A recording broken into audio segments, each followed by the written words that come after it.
আর একটা নতুন ভিডিও নিয়ে চলে এলাম। আজকে আমার ছুটি ছিল। আমরা সাধারণত সেরকম ছুটি পাই না। আমরা যখন ছুটি পাই ১ সপ্তাহ ছাড়া, ছাড়া ছুটি পাই বা কখনো নাইট শিফটের পর ছুটি পাই। নাইট শিফটের পর ছুটি পেলে আমি বাড়ি চলে যাই।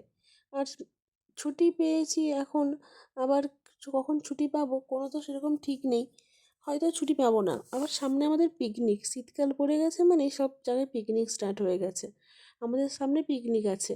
তো পিকনিকের দিন আমাদের তো ছুটি থাকলেও হয়তো সেদিন আমরা বাজার করতে যেতে পারবো না, সারাটা দিন পিকনিকের ওখানেই চলে যাবে। তো আজকে যেহেতু ছুটি ছিল, ভাবলাম যাই সামনের বাজারটা থেকে কিছু বাজার করে নিয়ে চলে আসি।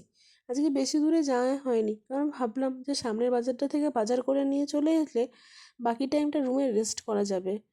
আর এত ডিউটির চাপ, কাজের চাপ, আমার আর রেস্ট করার টাইমই হয় না। হাফ দিন ডবল ডিউটি বা কোনো কিছু ডিউটি করে কেটে যাচ্ছে। তো সেজন্য ভাবলাম যে সামনের বাজারটা থেকে বাজার করে আনি। তো সামনের বাজারটা থেকে আমি আর আমার রুমমেট বাজার করতে গিয়েছিলাম। কী কী বাজার করে আনলাম সেই ভিডিওটাই আমি ভাবলাম তোমাদের সাথে শেয়ার করাই যেতে পারে। সেই জন্য কী কী বাজার করলাম সেই ভিডিওটা তোমাদের সাথে আমি শেয়ার করলাম।